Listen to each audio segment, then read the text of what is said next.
अस्सलाम वालेकुम दोस्तों, आज की कहानी का नाम है पाकिस्तान हमारा घर हमारी जन्नत।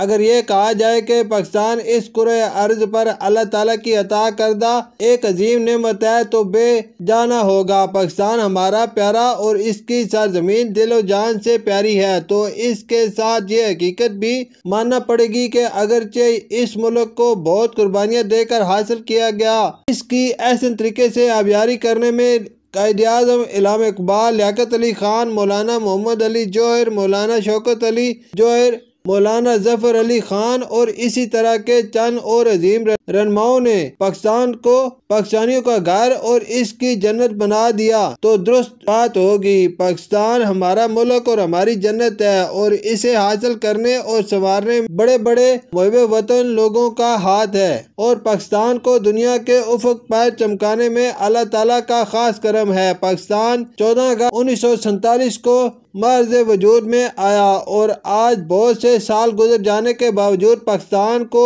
इस नेज पर नहीं पहुंचाया गया जिसका वो हकदार था। हमारा मुल्क बड़ी कुर्बानियों बड़ी हस्तियों की दुआओं और कोशिशों के बाद मर्ज वजूद में आया और कायद-ए-आज़म ने इस मुल्क की बुनियाद इस अंदाज में रखी कि दुनिया के नक्शे पर हमारा प्यारा मुल्क राज करने लगा। मगर इतना अरसा क़याम पाकिस्तान के बावजूद हम इसे वो इज्जत वकार नहीं दे सके जो कि इसे मिलनी चाहिए थी। आज हम अपने आज़ाद मुल्क में रहकर खुशी के शादियाने बजा रहे हैं, मगर इस वक्त बड़ा अफसोस होता है जब हमें मशरक पाकिस्तान मौजूदा बांग्लादेश की याद आती है जो अपने ही हुक्मरानों के नामुनासिब फैसलों की वजह से दोगलत हो गया।